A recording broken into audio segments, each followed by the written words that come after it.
It's the second annual SLP CreativeCon, and it takes place on Saturday, March 23rd, 2024. I've teamed up with 6 other speakers to cover business topics like School Contracting 101 with Elise Mitchell. School contracting is not necessarily the same as being a school employee, where you essentially are given this caseload. If you're in a state with a cap, this caseload of 60, and you work with them. You really can specify what contracts look like for you.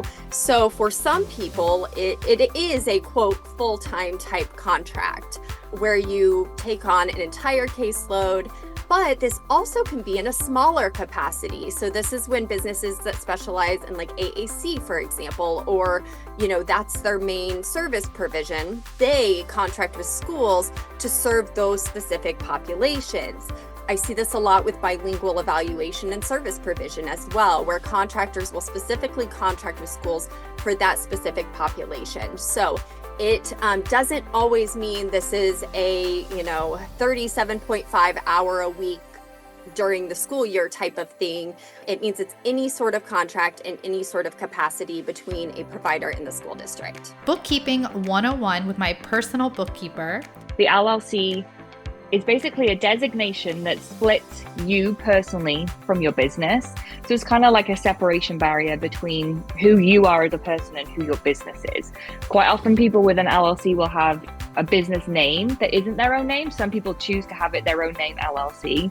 But the LLC gets registered with the state. That is where the LLC is created. And then with the IRS, you can create what's called an EIN number, which then means you don't have to use your social security number. The business would then have its own EIN number. So you wouldn't have to give your social security number to anyone. You would give the EIN instead. The benefit of the LLC over the sole proprietorship, because it makes no difference in terms of taxes, the benefit really comes from the LLC being, the name is registered in the state, so no one else within that state can then trade under the name that you've chosen. And also that it provides, like I said, that separation between the two of you personally and the business, which means in the unlikely event that someone were to ever sue you, they could only go after the business assets and they couldn't go after your personal assets. So in your kind of industry where you do have a lot of interaction with the public and you probably want your name to be secured, it normally makes sense to get an LLC registered. Private practice branding with Marsha Church. And then we have brand marketing. So you have your whole brand, but then you also are going to say, what are you going to do with your brand and how are you going to market? And this is the approach used by companies such as us as private practitioners to promote and establish a brand in a market by creating unique identity, values, and perceptions that are different from other people. And so what this does, it aims to connect emotionally with your consumers, whether you're targeting SLPs or parents for your private practice, that this is how you're going to drive sales and share through activities like marketing online. But you just need to remember that when you're branding your private practice, it needs to include everything your client experiences, and we call those touch points. But we want to make sure that your brand is cohesive across all touch points. So everything that a consumer is going to come into contact with, we need to ensure that you know who you're in network with or in connection with. Social media marketing with Sarah Brashears from Social Moguls. A lot of people know how to use social media, but that doesn't mean that you know how to use it strategically for business.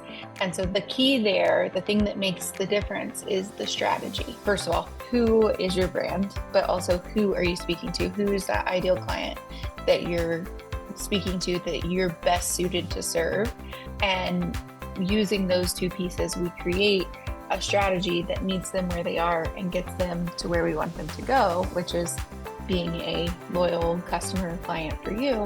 And so that strategy is like your compass, that's your guide for everything that you create. And so without that, if you're creating maybe some funny reels and maybe you're creating some educational content, but you're not following a very intentional strategy, it takes a whole lot longer to get your people to where you want them to go, to be that loyal customer or client. Finding an office with Niche Fraser. Finding something that makes sense when it comes to what it is that you're doing and it being priced appropriately is very important. Now, if you're purchasing, you really also need to look at the interest rates of where we are right now. So right now in our economy, we're at a pretty high percentage of interest that we're paying for spaces that, or for anything that we're buying. And you also want to consider your long-term goals. So what is it that you have planned for your practice? Are you planning on expanding, adding more disciplines, or just growing the one discipline that you have? Or also, do you plan to possibly rent out your location? You can actually have a tenant that pays your mortgage. And then long-term, do you plan to have that building and maybe you can even close your practice altogether, but still have that space and rent it out? That's definitely another thing to consider when it comes to purchasing property. And AI tools for SLPs with my friend Dej Mitchell. I always say the best tools to implement in your business are the ones that gift you time. Why use a tool? Why add something else to your plate if it's not going to give you benefit in your business, give you back that time? And so using AI has really helped me to plan well and plan efficiently and effectively.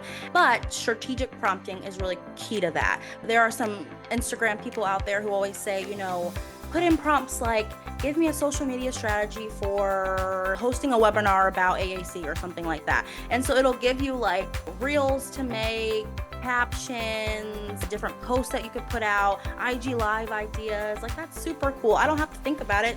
Ask AI what they think, ask them what's trending, make it more Gen Z, things like that. Content generation, session planning, email responses, and job posting. Those are just tasks that I don't want to have to use my brain for. I want to use AI's brain for it. Make those business dreams a reality, my friend.